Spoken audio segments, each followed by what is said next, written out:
everyone, welcome back to my channel for a brand new mystery with Molly. If you are new around here, if you have never seen my face on your screen before, then hi, my name is Molly and I post true crime videos like this every single week. So if you think that that is something that you might want to stick around for, then please do subscribe and don't forget to switch on the little notification bell so that YouTube will let you know whenever I post a new video. This week we are going to be talking about the Claremont serial killer. Now this is a case from Australia and it's one that took over 2 decades for the police to solve. In the mid to late 90s, 3 young women disappeared under very, very similar circumstances and 2 of them would later be found murdered. Following this, a huge investigation ensued. The hunt was on to catch the person responsible and get justice for the victims. But it wouldn't be until years and years and years later when finally a suspect was identified after a DNA match was made. But quickly before we get into the case, I would like to say a special thank you to HelloFresh for kindly sponsoring this section of the video. Now I've spoken about HelloFresh many times on my channel before and it's not without good reason. They are my absolute favourite meal kit delivery service. I've been using them for coming up to a year now because they just make cooking at home so much easier and so much more enjoyable. I'll be honest, I am quite lazy when it comes to making meals, especially on the weeknights, because after I've had a busy day working, the last thing that I want to do is make dinner and figure out how to cook the meal that I want to make, figure out what ingredients I need and how much of each ingredient I need. But HelloFresh can take away all of that stress. You just pick the meals that you want to try on their website and they will send you the instructions and a box full of all of the pre-portioned ingredients that you need. So not only does HelloFresh save you so much time because the meal kit is literally delivered straight to your door, but it also means that there is less food waste and you save money that would have otherwise been spent on perhaps excess food. And the food is so delicious too. The other night I made these cheesy chorizo nanitzas, so basically pizza on naan bread, and I'd never thought to do that before, but oh my god, they were incredible and they were a hit with my family. We all enjoyed them so much. So if you guys would like to try HelloFresh, then I have a really amazing deal for you. If you go to hellofresh.com and use the code MOLLY16, you can get up to 16 free meals and 3 surprise gifts. Again, that's the code MOLLY16 to get 16 free meals and 3 surprise gifts. Once again, thank you so much to HelloFresh for sponsoring this video and supporting the channel. Thank you to you guys for supporting the sponsors on this channel. And now let's just get into the case.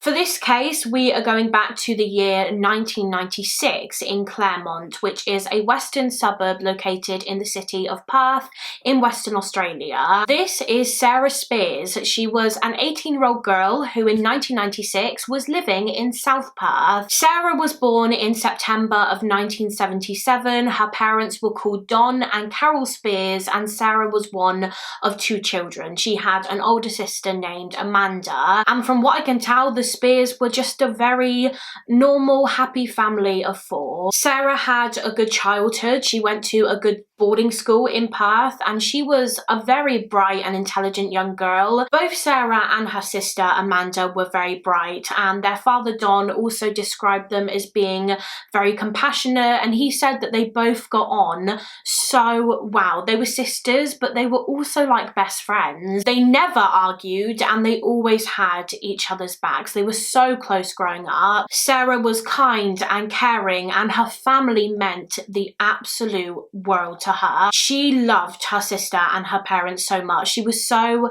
affectionate towards them and this never changed. As she got older, she still remained very, very close to all of her family. By 18 years old, as I said, Sarah was living in South Perth. She had a flat in South Perth which she shared with her big sister Amanda, which I believe was kind of far from where their parents lived. They lived out in the country, but they still saw their 2 girls very often. I think most weekends they would travel to South Perth to visit them. And early 1996 was no exception. Don and Carol Spears went to see Amanda and Sarah at their flat around mid-January time, and whilst they were there, they were actually coming up with ideas and planning for Amanda's birthday. Her 21st birthday was coming up soon, so it was a big birthday and they were starting preparations for that. And then at the end of their trip, Don and Carol said goodbye to their daughters and they left to go back home, and they were just expecting to see them again soon at some point in the next few weeks. But what they didn't know at the time was that that would actually be the last time they ever saw their youngest daughter Sarah, because shortly after this, Sarah disappeared. The date was the 26th of January 1996, which was actually Australia Day, the Australia Day holiday. So Sarah and her friends had made some plans for the occasion. There was actually going to be a concert that evening in Kings Park in Perth, so they decided that they were going to go to that and have a little picnic, which they did. They went to the concert, they had their picnic, and then after this, the group decided that they were going to go out for some drinks. Sarah's sister Amanda actually joined Sarah and her friends at Kings Park, and then following this, she agreed to give them a lift to the Ocean Beach Hotel in Cottesloe, which was also a bar. So Amanda dropped them there, the friends stayed out for a few hours, and then at around 12 AM on the 27th of January 1996, they left the Ocean Beach Hotel and they were once again picked up by Sarah's sister Amanda. This time she drove them to a club called Club Bayview, which was in the centre of Claremont. And it was following this when Amanda asked Sarah and her friends if they wouldn't mind getting a taxi back home when they left Club Bayview, because Amanda didn't really want to stay up much longer. She was tired, she wanted to go home and get some sleep because she was a very, very busy woman. She was a uni student and she also worked a lot, so she needed to get some rest. She couldn't stay awake for much longer.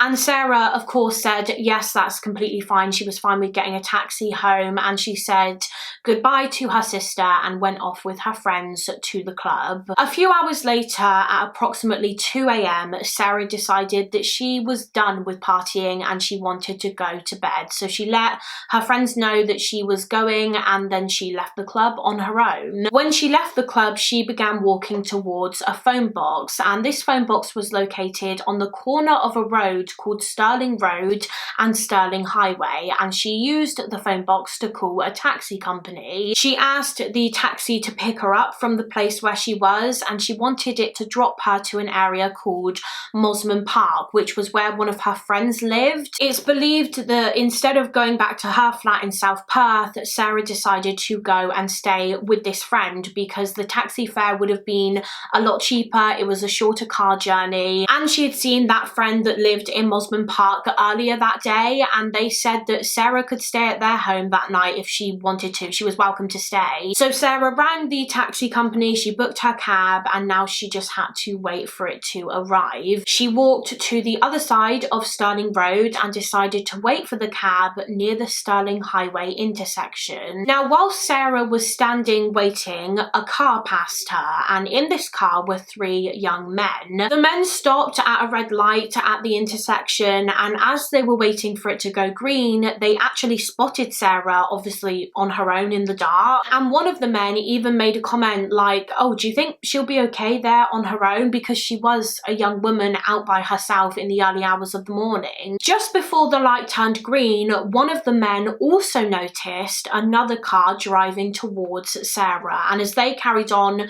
driving onto the highway, they realised that the car they saw didn't come through the intersection. The last time they saw it, it was approaching Sarah, and they thought that this was quite odd, so one of the men actually said, shall we pop back and check on her, check that she's okay? But in the end, they didn't. They thought that they were probably just overthinking it, and so they carried on driving, and it turns out that that was actually the last sighting of Sarah Spears. Just a couple of minutes after Sarah rang for a taxi at 2:09 a.m, the taxi arrived at the spot where Sarah said she was waiting. However, when the taxi got there, Sarah wasn't there. She was nowhere to be seen. She had disappeared. The day that Sarah disappeared was the early hours of the 24th of January, which was a Saturday, and it turns out that no one really realised that she was missing until a few days later on the Monday.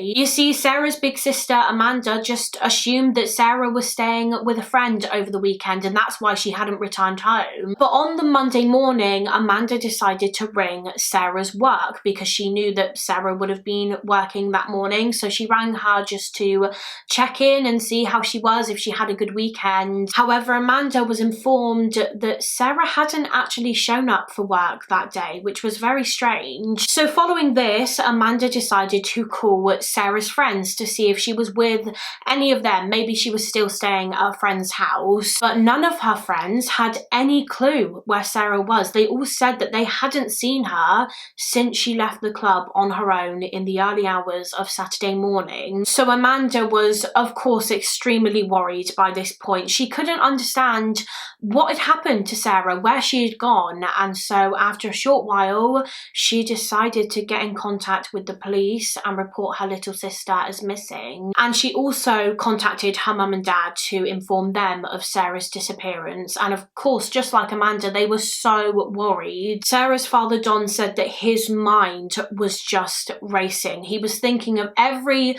possible scenario that could have happened. Maybe she had been attacked or abducted. Maybe she was stuck somewhere or something and she couldn't get hold of her phone. I mean, maybe she even decided to go off. Maybe she decided that she was going to go somewhere on her own and not tell anyone. But to be honest, that theory didn't really seem very likely to anyone, including the police. They were pretty sure that something much more sinister had happened to Sarah Spears. The police quickly learned of the last sighting of Sarah, the sighting from those three men in the car who saw Sarah standing on the side of the road near the Sterling Highway intersection, and they told the police about the car that they saw approaching Sarah just as they were driving away. So the police were pretty certain that the driver of that second car was probably involved in Sarah's disappearance. Less than 2 days after Sarah was reported as missing, her case was handed over to the major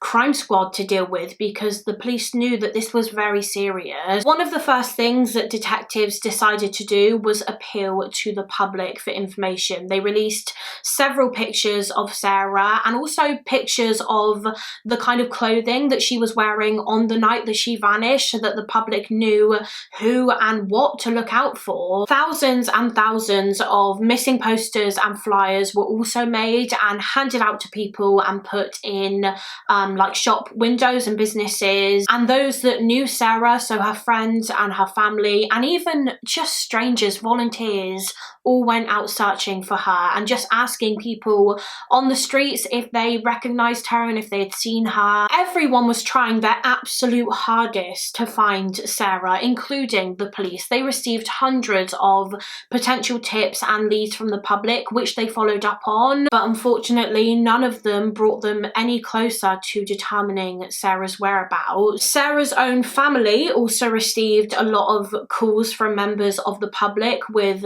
potential tips. In particular, they kept getting contacted by different psychics who all gave their opinion on what had happened to Sarah, even though her family literally didn't ask for it. They were saying horrible things like, "We have seen that Sarah is dead, we know that she's been killed." One psychic said that they knew where Sarah's body was. Another said that Sarah had been beaten to death. Her head had been smashed in with a rock, which, as I'm sure you can imagine, was just so upsetting and unsettling for her family to hear. They were already going through so much, going through the torment of not knowing what had happened to Sarah, and these psychics were just making it 10 times worse, making it even more painful for them. Sarah's case received a lot of publicity. It was all over the news. Pretty much everyone in Perth, and I think just Australia too, knew of her disappearance. But despite this, the police couldn't solve the case. They still had no clue why Sarah disappeared that night in January of 1996. And they still had no idea who was driving the second car that was seen approaching Sarah around the time that she was last seen. The car was just never found. And then in June of 1996, just 5 months after Sarah Spiers went missing, the police received a report that another young woman had disappeared from the Claremont area. This woman was Jane Rimmer. She was 23 years old and she lived in an area called Shenton Park in Western Australia, which is very close to Claremont. It's just under a 10-minute drive away. Jane Louise Rimmer was born in 1973. Her parents were called Trevor and Jenny, and I believe Jane was one of 3 children. She had 2 older siblings named Adam and Lee. Jane was described as being very quiet in her childhood years. However, as she got older, she started to develop more confidence and ambition. She was very caring and fun and friendly, and her dream was to work with children one day. That was the career path that she wanted to go down, and eventually she turned that dream career into a reality. She got a job as a childcare worker, and alongside this she also got her own flat. On the evening of Saturday the 8th of June 1996, Jane met up with her friends at the Ocean Beach Hotel in Cottesloe, which, if you recall, was the same place, the same bar that Sarah and her friends went to on the night that she went missing. Anyway, Jane went to the Ocean Beach Hotel with her friends. They had some food, they had some drinks, and then they left and they went to a place called the Continental Hotel in Claremont to continue their night out. And then at 11:30 p.m. they left this hotel and they walked towards Club Bayview, which again was the same club that Sarah visited. Jane and her friends were going to go into Club Bayview, but there was a really long line of people already waiting to go in, and the group didn't really want to add to the line, and so they just decided to call it a night. They decided to go back home. So they started walking to get a taxi when Jane decided that she didn't want to go back yet. She wanted to stay out because she was having fun. So she said to her friends, look, you guys can go home if you want, but I would really like to stay out for a bit longer, which I don't think her friends were very comfortable with. Obviously they didn't want to leave Jane on her own, and so when they got into a taxi, they said to her, come on Jane, get in the taxi, we're going to go and have some more drinks at one of our houses. But Jane declined. She said again that she really wanted to stay out, and she told her friends that she would catch up with them the next day. So her friends left and Jane was now on her own, and at some point that night something happened to her because she disappeared. The next day, Sunday the 9th of June, Jane and her family had plans to have lunch together. I believe they had lunch together every single Sunday, but this Sunday in particular, Jane failed to turn up, and she didn't let her family know that she wasn't going to turn up, which was very unusual for Jane. So her parents were really concerned, and they decided to go to her flat to see if she was there and check that she was okay. But when they arrived, of course, she wasn't there, and it didn't look like she had been there recently either. Her bed didn't look slept in, which clearly meant that she never arrived home from her night out the previous evening. Trevor and Jenny Rimmer knew that this was serious, and so they decided to report their daughter as missing to the police. And immediately, as soon as the police received this report and they started looking into Jane's case, they were pretty certain that Jane's disappearance and the disappearance of Sarah Spiers, who vanished just under 5 months earlier, were linked. They were both just so incredibly similar to not think that. They were both young women. They both actually looked quite similar, oddly enough, and they both disappeared after a night out whilst they were on their own in the Claremont area. So because of the similarities, the police decided to basically combine the 2 disappearance cases. They were going to be investigated by the same task force, and this investigation was called Macro. do. And the same sort of things were done in Jane's case. The police followed up on any leads, and her family and friends also went out searching for her and handing out missing posters. They were desperately hoping that someone would know something and would come forward. But as the days and the weeks went by, there was still no sign of Jane and no indication of what might have happened to her. So I think as time went on, people did start to think that if she was ever found, she probably wouldn't be alive. Her disappearance was probably the result of foul play. And less than 2 months after Jane was last seen, everyone's worst fears were confirmed when a dead body was found. It was the 3rd of August 1996 when a family were out driving along a road in an area called Wellard in Perth, which is roughly just under a 30-minute drive away from Claremont. The family were driving along a road in Wellard until eventually they decided to pull over by a bushland because they wanted to pick some flowers. So they were walking through the wooded area when the mother of the family, a woman named Tammy, spotted something on the ground in the grass. It was the naked body of a young woman, and Tammy was obviously completely shocked and upset by what she had found, and she actually knew instantly that this was the body of Jane Rimmer. Jane's case had been all over the news, all over the newspapers. Her missing posters were everywhere, so Tammy knew that this was her, and so she told her husband what she had found, and her husband was just like, okay, let's get in the car and go and get the police. However, Tammy refused. She said, no, I'm not leaving her here. She refused to leave Jane's body on her own for any longer, and so she said to her husband, you go with the children and get the police, and I will wait here with Jane until they arrive. Now, when Jane's body was found and she was sent for an autopsy, the police didn't actually release the details of her autopsy to the public. They said that Jane had been murdered, but they didn't say how. They didn't reveal her exact cause of death. And the reason for this was because obviously they hadn't caught the killer. They had no idea who the killer was. So they held back a lot of information about the case because they would need those important details to eventually link the killer to the crime. And if everyone knew them, so for example, if the police did release the details about Jane's death to the public, they could have maybe received a false confession from someone. Someone could come forward and say, I killed Jane, and they would have been able to say exactly how they did it because that information would have been public knowledge. I hope that made sense. I'm not sure if I explained it in the best way, but yeah, as I said, the police did not release the details about Jane's murder to the public. They wanted to keep back the information on how she died because this was crucial evidence that they might need one day to prove whether or not a suspect was guilty. It wasn't until years and years later, when the perpetrator was eventually found, that her autopsy results were revealed. Now, Jane's body was pretty badly decomposed when she was found. Obviously, it was discovered about 2 months after her disappearance, and due to the state of decomposition, it was clear that she had been dead for a while. She was probably killed on the night that she went missing. And unfortunately, because of this, the pathologist couldn't really come to a conclusion on her cause of death. They said that her death was, quote, unascertainable, but that they couldn't rule out the possibility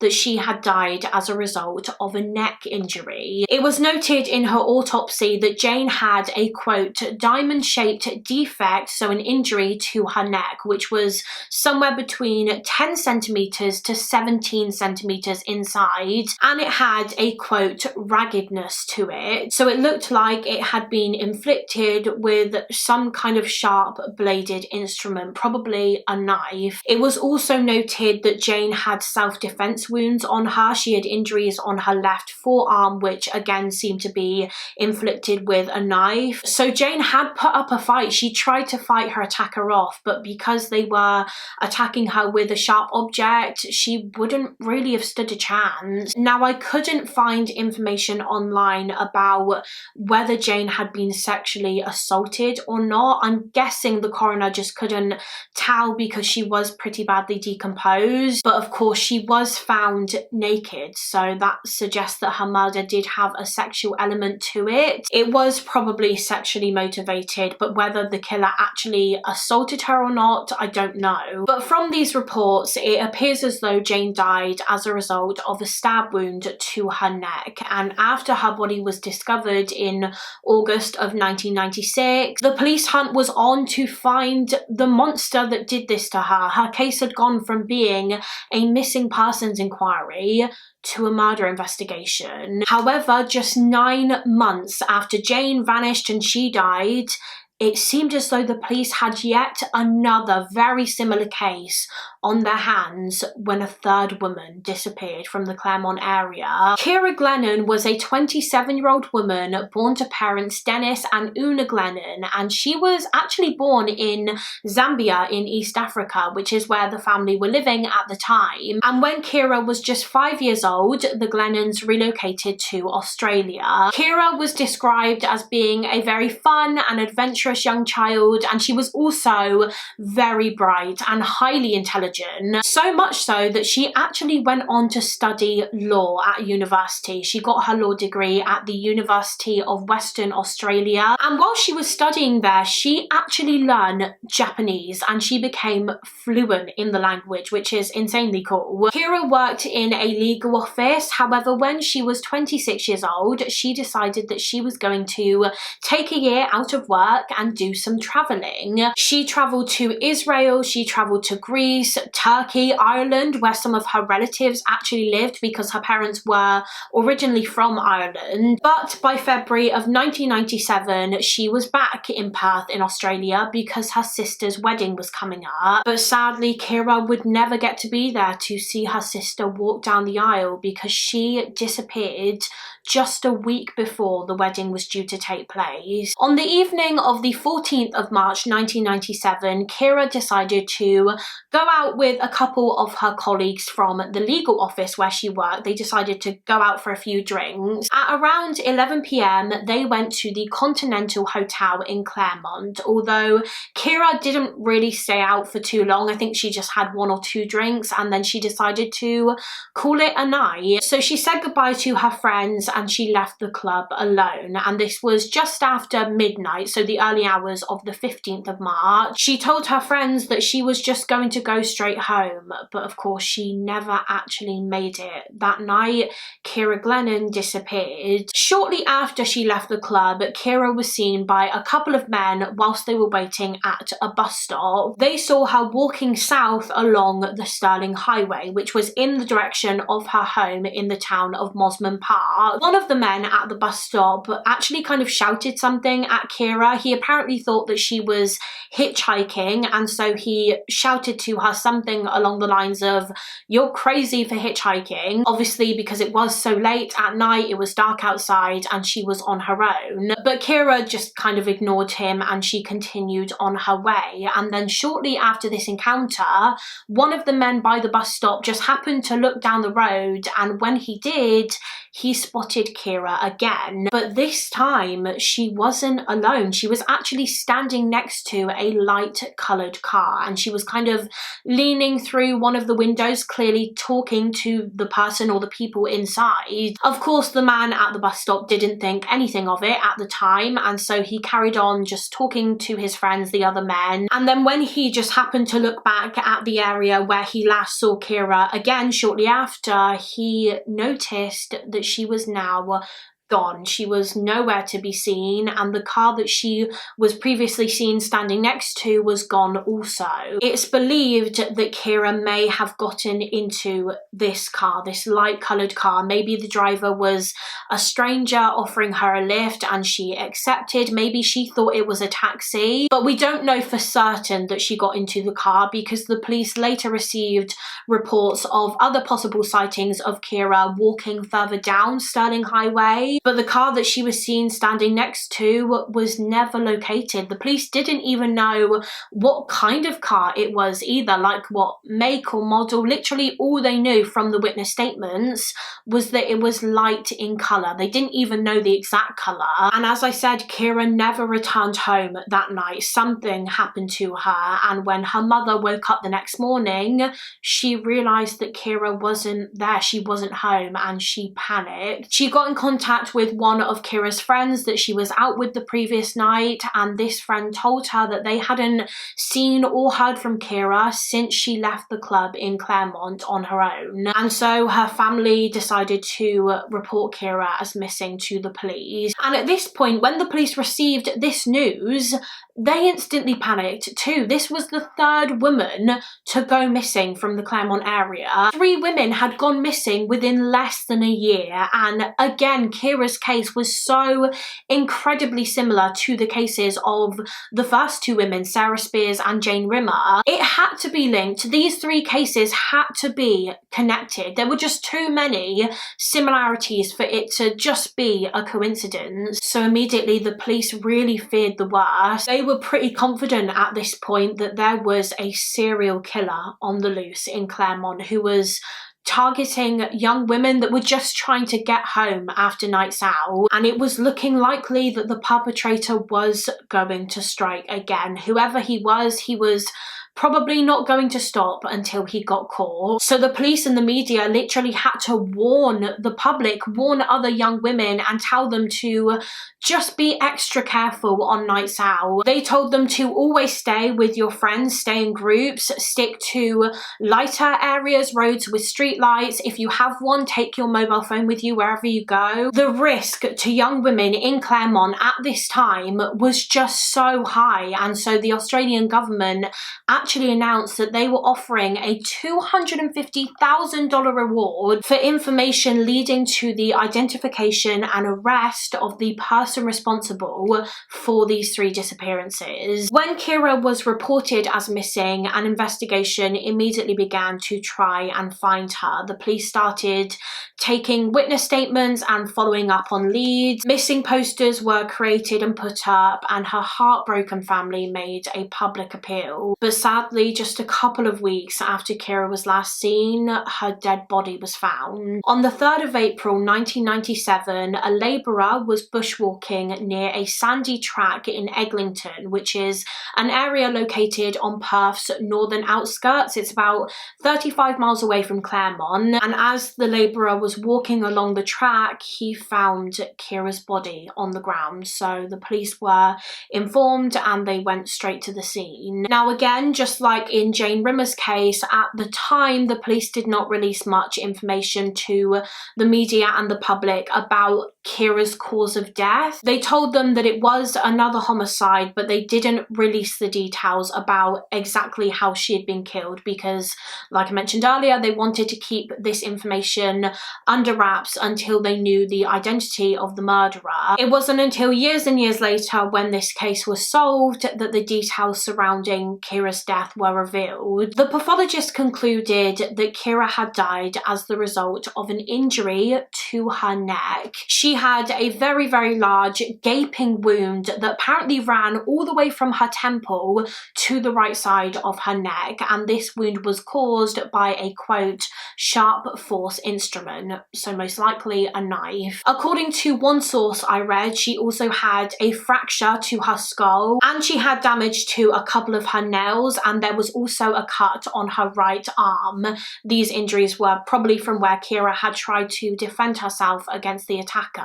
Again, just like Jane, I don't know if Kyra had been sexually assaulted. I couldn't find any details about that, but it is likely that her murder was sexually motivated regardless, and I did read on one source that she was semi-clothed when she was found. So now that Kyra's body had been discovered, the police were even more sure that they had a serial killer on their hands. They were sure that the person who killed Kyra was the same person that killed killed Jane Rimmer and who was responsible for the disappearance of Sarah Spears, whose body had not yet been found. As you probably picked up on, Kiera and Jane sustained very, very similar injuries. They had both been stabbed in the neck with a knife. The same method of killing was used in both murders, which of course indicates that it was the same murderer. So following this development in the inquiry, a criminal profile of the offender was released, stating that the police believed this killer was someone who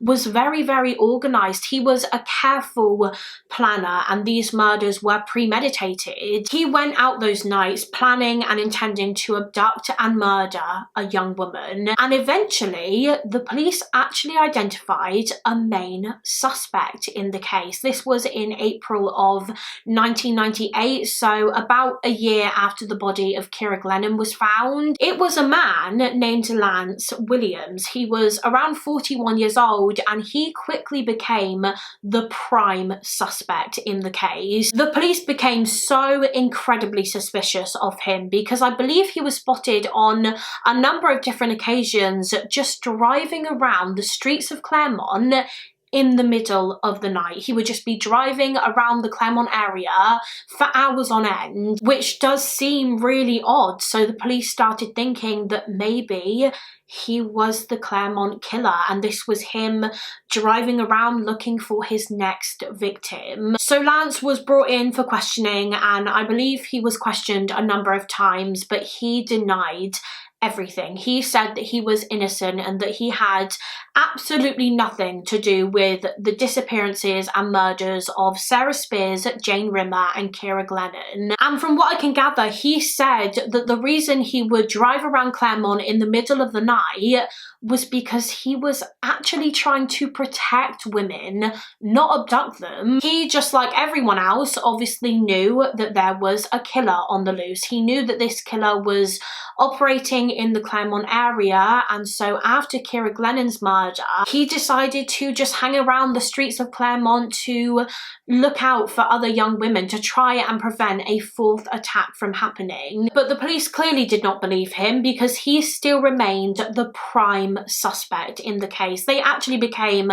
fixated with Lance Williams. They were sure that he was the serial killer that they had been looking for, but at the same time they never actually had any concrete evidence against him, so I don't believe he was ever charged. But he remained the prime suspect for a number of years, I believe, until eventually the police announced in 2008, so over a decade later, that he was no longer a person of interest. And the reason he was ruled out in 2008 was because that was the year that the police actually obtained DNA evidence in the case. DNA evidence that did not link to Lance Williams. Unfortunately, as the years went by, the investigation into the Claremont murders started to go cold. The police never closed the case, but naturally over time it did begin to slow down because they received less and less tips and leads. But there were several reviews in the case over the years, and in 2004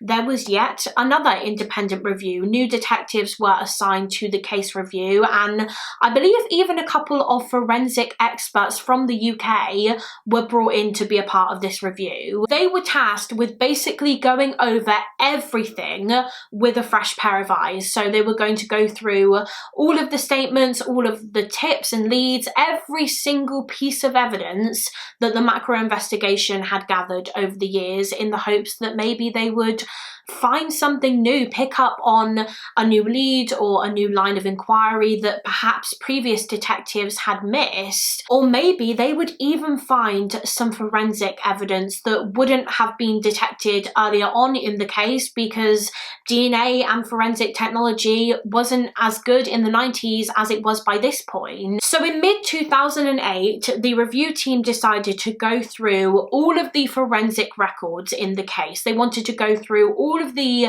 physical evidence that had been gathered so far and send it off for testing to see if maybe any traces, any DNA traces of the offender would now be found on it. And one of the pieces of evidence that was sent off for testing was evidence that was collected in the Kiera Glennon case. It was actually scrapings scrapings from her fingernails. If you remember, we talked about how in her autopsy it was determined that there was some damage to her nails, probably from where she was using them to scratch the attacker and fight him off. So scrapings were taken from her fingernails and they were stored in a jar and kept as evidence, and they remained just untouched for years, I believe, until 2008, by which time, as I said, forensic and DNA technology had developed and advanced since her murder in 1997. And so scientists took these scrapings and they decided to conduct some tests on them. And on these scrapings, they actually discovered 2 DNA profiles, so 2 different people's DNA. One of these profiles was obviously the victim's, Kiera's, and the other was found to have come from a male, an unidentified male.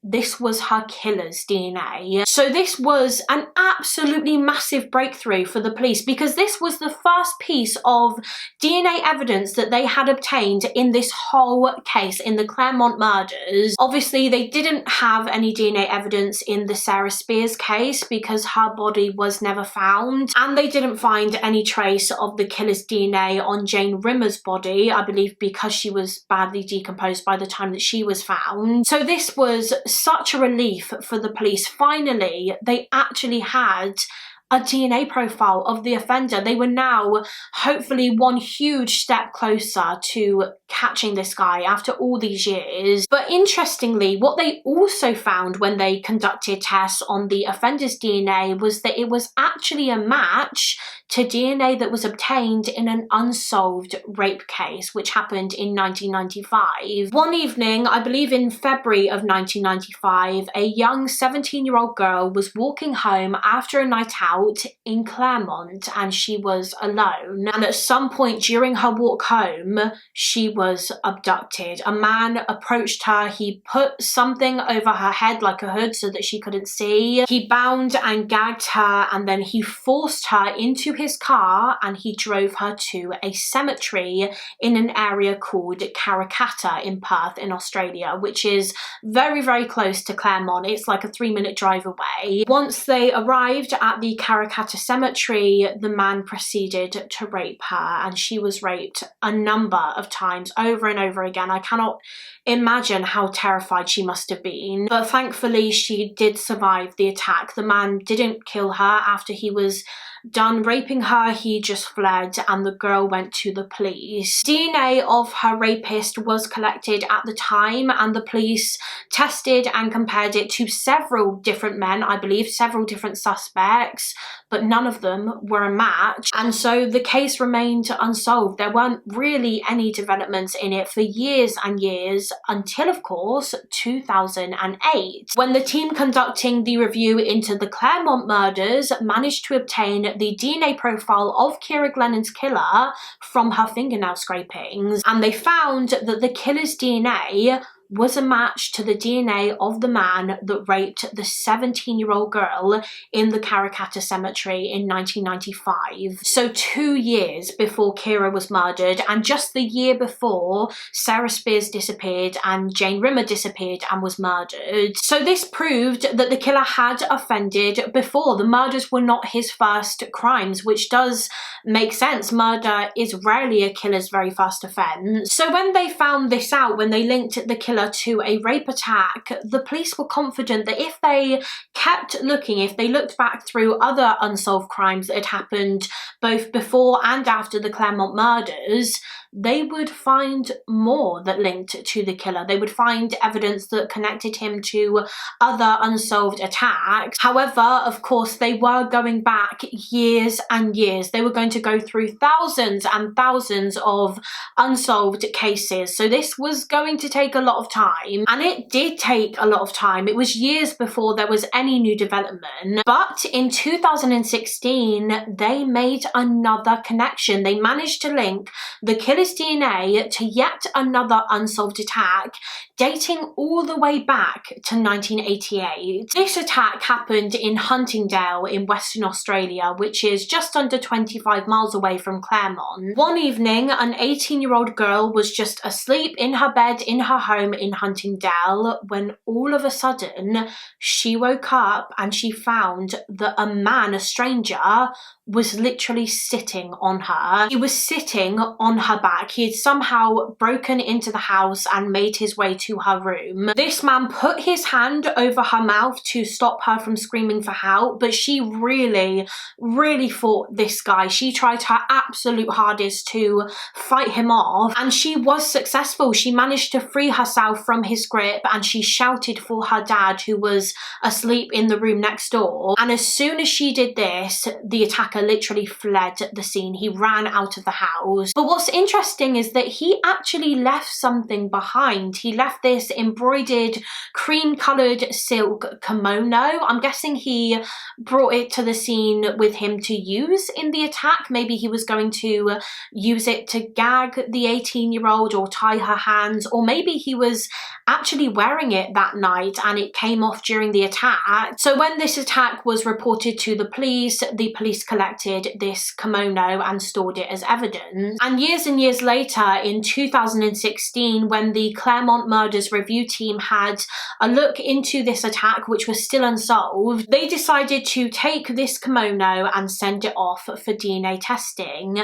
And they did find DNA on it, and this DNA was a match to the unsolved rape that happened in the Karrakatta Cemetery in 1995, and it was a match to the murder of Kiera Glennon in 1997. So that was 3 separate cases that the police had linked to this man now through DNA, and yet he still remained unidentified. They still had no clue who he was because these 3 cases had never been solved. So they carried on in the same sort of direction. They carried on looking into other attacks. They actually decided to keep looking into other crimes that had happened in Huntingdale in 1988 to try and determine whether the man who broke into that house and tried to attack that 18-year-old girl committed any other crimes in the same area that same year. And they came across one crime of a similar nature that happened in 88, where a man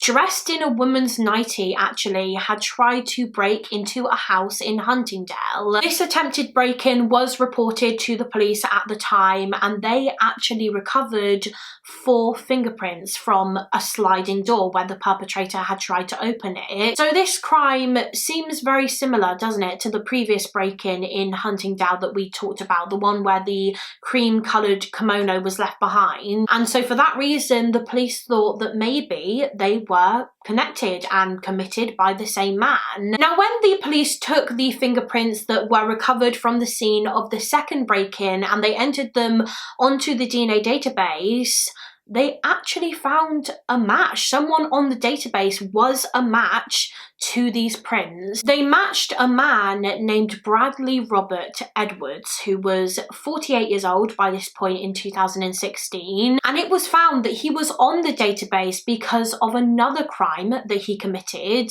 in the year 1990 whilst he was working as a technician for a company called Telstra in the city of Nedlands in Western Australia. So let's talk a bit more about that. On the 7th of May 1990, a 21-year-old Bradley Robert Edwards had been sent to do some work on the phone lines at the Hollywood Hospital in Nedlands. However, whilst he was there, he actually attacked a 40-year-old woman named Wendy Davis. Wendy was working at the Hollywood Hospital at the time. She had a job as a social worker, and on this particular day, Wendy was just sitting at her desk doing some work when around mid-afternoon time, she was approached by a man, Bradley Edwards. He approached her and he asked Wendy if he could use the bathroom, and she kind of quickly glanced around at him, said yes, and she showed him where the toilet was. So he went inside. Wendy carried on with her work. However, she actually heard the flush of the toilet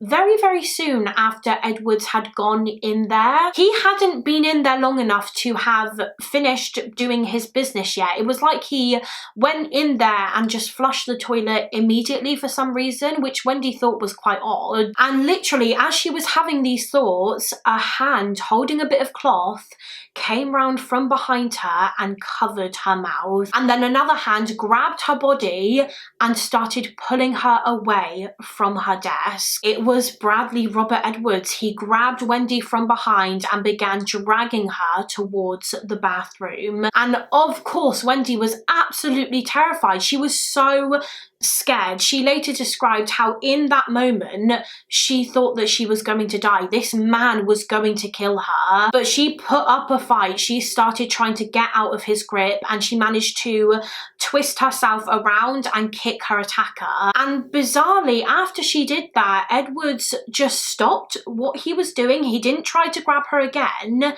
and he apologized. He just kept saying over and over again, "I'm sorry, I'm sorry, I'm so sorry." Following this, the security staff at the hospital were alerted. They apprehended Edwards and the police were called, and they actually found in his pocket that he was carrying cable ties. And remember, he also had that bit of cloth that he put over Wendy's mouth. So it's believed that he was going to use these to bound and gag her before raping her in the bathroom that he was dragging her towards. Thankfully, because Wendy freed herself, he was unable to do so, and he was arrested and charged with common assault, to which he pleaded guilty. His sentence was 2 years probation, so he wasn't sent to prison, he was free, but he had to be supervised and just kept a close eye on for a couple of years. And unbelievably, he didn't even lose his job for what he did. He literally attacked a woman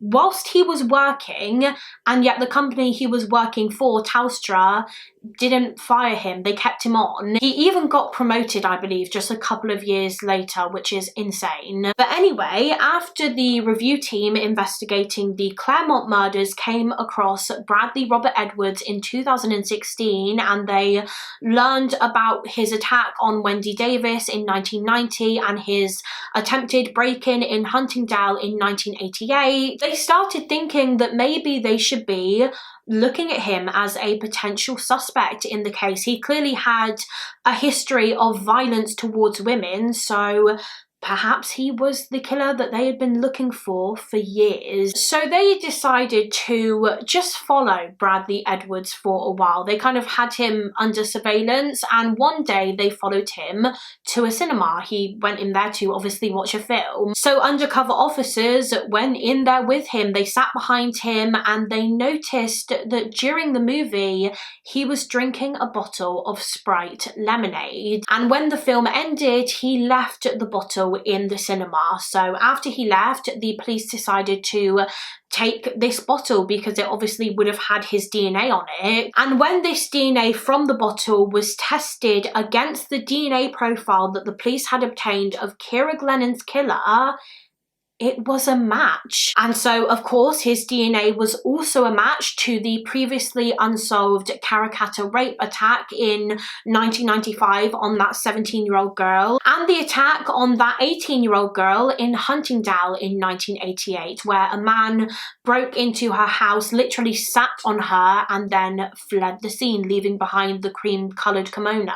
The DNA found on that kimono matched Bradley Edwards' DNA. So after almost 2 decades, finally, the police had an answer.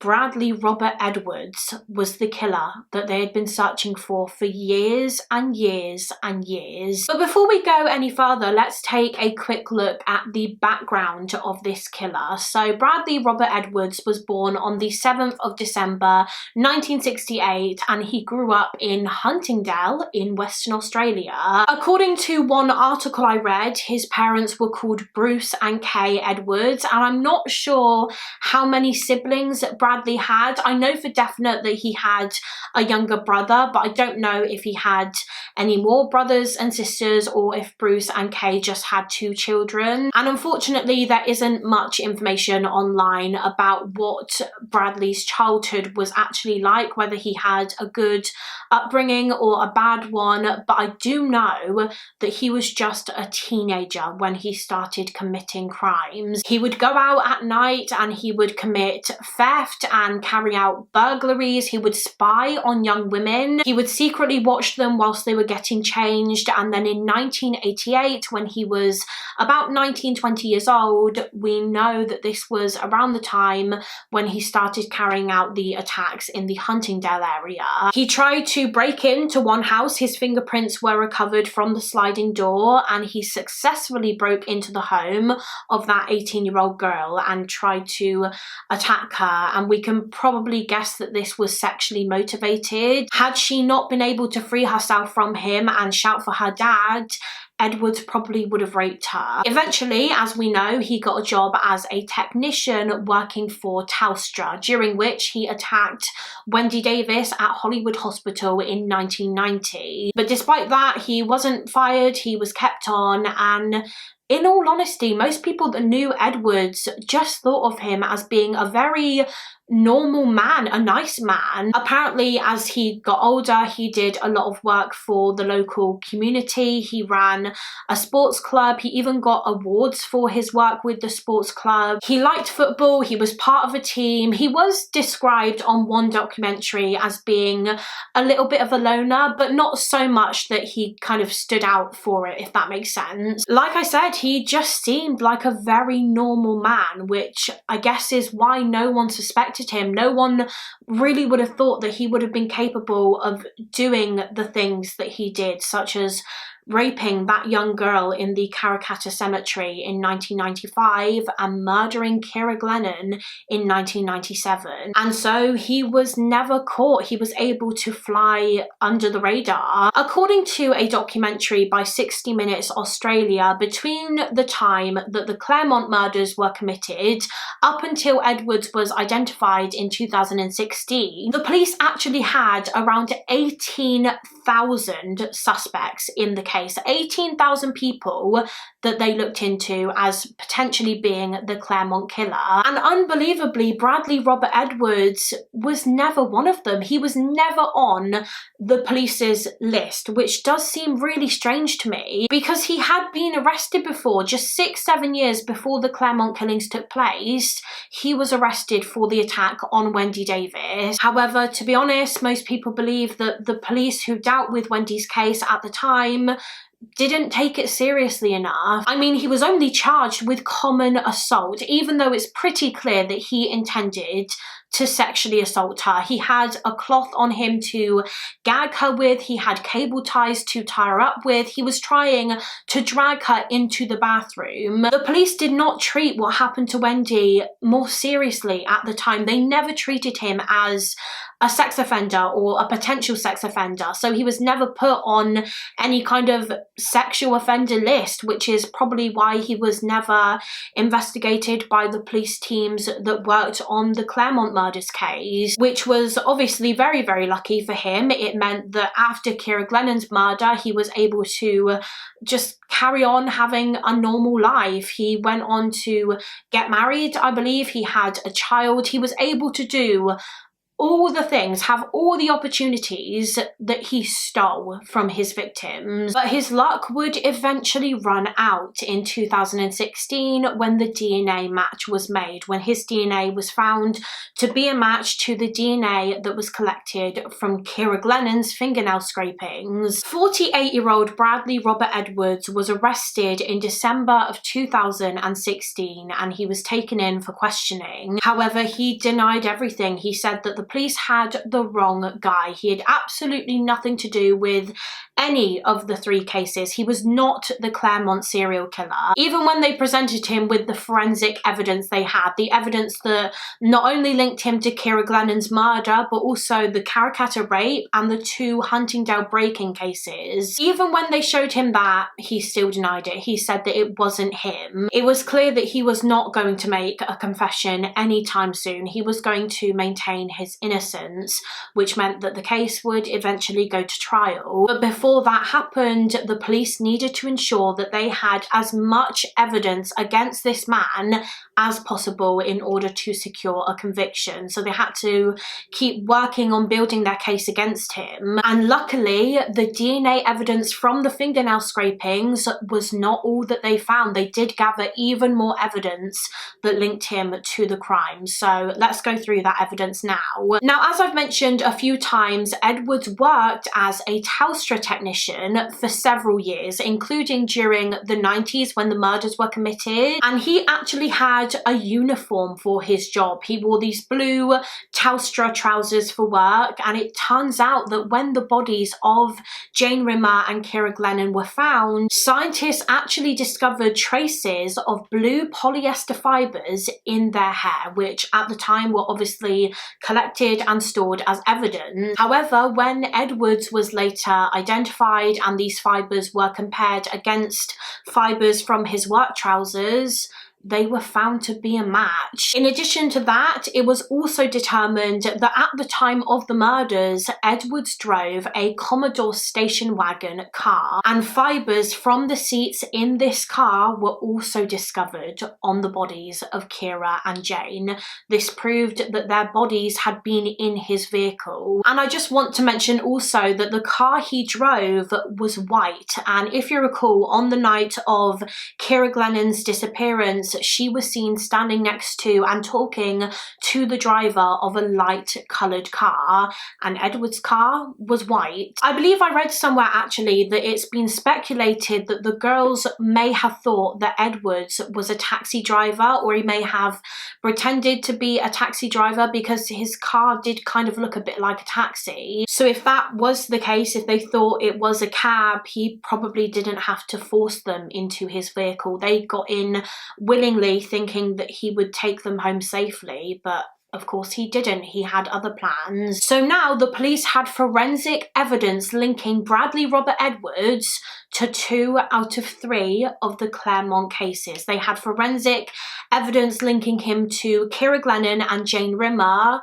but not Sarah Spears, unfortunately, because her body was never found. And so for that reason, he wasn't originally charged with her murder. He was just charged with the murders of Kiera and Jane. However, in February of 2018, the police decided to go ahead and charge him with Sarah's murder too, because despite the lack of evidence, the details surrounding her disappearance were just so incredibly similar to the cases of Kiera and Jane. They had to be linked. So in 2018, the charge of the willful murder of Sarah Spears was added. So now he had been charged with all 3 murders. And on top of that, he was also charged with offences in relation to the Karrakatta rape in 1995 and the attacks and break-ins they had linked him to in Huntingdale in the late 80s. In total, he was charged with 8 separate offences, 3 of which were obviously the murders. Interestingly though, when it came to his plea, despite previously denying his involvement, Edwards decided to plead guilty to the charges relating to the 18-year-old woman that he attacked in Huntingdale and the charges relating to the rape of the 17-year-old girl in the Karrakatta cemetery. He was now admitting that he was responsible for those, but he still denied the Claremont killings, and so he pled not guilty to his murder charges. Due to how huge this case was, how much publicity it received, it was decided that Edwards would have a bench trial, which means that instead of there being a whole jury, instead of a jury deciding on a verdict, he would be tried before a judge. So one judge would decide his fate, and the judge in this trial was Justice Stephen Hall. Edwards' trial began in November of 2019, and it was a long trial. It lasted for several months because there was a lot to go through. The prosecution went through all of the evidence that they had gathered that linked him to the crimes, the evidence that we've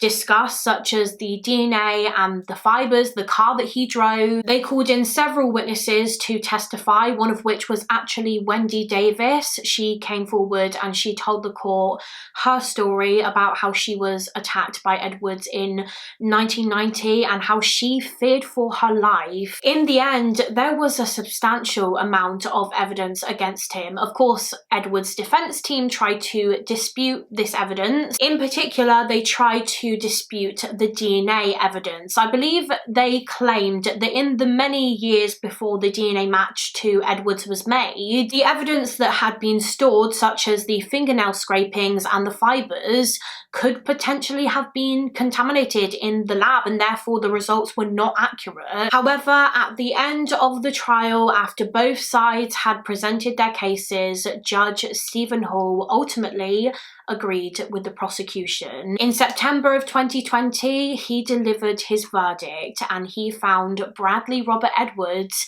guilty of the murders of Kiera Glennon and Jane Rimmer, but unfortunately not guilty of the murder of Sarah Spears. And this, of course, was down to the fact that the prosecution didn't have any forensic evidence because they didn't have a body. There was enough forensic evidence to concretely say that Edwards killed Kiera and Jane, but sadly the same could not be said for Sarah, and so the judge just couldn't convict him of her murder. The judge even said when he delivered his verdict that due to the similarities, it is more than likely that Sarah Spears was killed by Edwards, but the evidence just wasn't there to prove it in court. Had Sarah's body been found, it's very likely that he would have been convicted for her death too, which must have just been so devastating for Sarah's family. I can't imagine how painful it would have been for them to think that maybe after all these years they were finally going to get justice for what happened to her, and then it turns out that she was the only one who didn't get the justice she deserves. Sarah's father Don said, quote, "We knew that there was a chance that he would not get convicted on Sarah because of the lack of evidence, but in our hearts we knew that he was guilty." And the fact that they never got to bury Sarah as well is just awful. They've never been able to give her a funeral or give her the burial that she deserves because her body is still out there somewhere, just undiscovered. But I believe Sarah's case is still open today. The police are still looking for her remains, so I really, really hope that they find her soon and she can be laid to rest. After Edwards was convicted of the murders of Kiera Glennon and Jane Rimmer, he was sentenced to life imprisonment with a minimum of 40 years. After 40 years, he will become eligible for parole. However, he was 52 when he was sentenced, so it is very, very possible that he will die before he even finishes his 40-year minimum term. But that is it for this case. That is the case of the Claremont killer. It took 24 years to get a conviction for Bradley Robert Edwards to finally be caught and punished for the horrific crimes that he committed. Many people believe, though, that he committed even more crimes, maybe even more murders. Perhaps Sarah Spears was not his first victim and Kiera Glennon was not his last, and either he's just never been linked to those, there's never been enough evidence, or maybe their bodies have just never been found like Sarah's, and so he's been able to get away with it. But let me know what you guys think about that. Do you think Edwards could have had even more murder victims? I think that there is definitely a possibility, because it seems quite odd that he would just suddenly stop after Kiera, because he wasn't caught for another 20 plus years and he seemed like a killer who was going to keep killing until the day that he was arrested. Some people theorize that maybe he was just too scared to murder again after Kiera. He thought that it was getting too risky. Maybe Kiera herself even scared him and put him off doing it again, because we know from her self-defense injuries that she put up one hell of a fight. Or, like I said, maybe he did kill again afterwards. Maybe he did have a fourth victim and they've just never been found and the connection has never been made. But yeah, that is it for this case. I feel like this video is going to be a very long one, so as always, let me know in the comments if you made it all the way to the end. Also, let me know if you have any other case suggestions, cases that you want to see me cover. You can let me know in the comments, or alternatively, I do have a case request form linked in the description box, which I check every single week. Thank you so much for watching. Please do give this video a thumbs up and subscribe if you haven't already, and I will see you again next week for another mystery with Molly. Bye.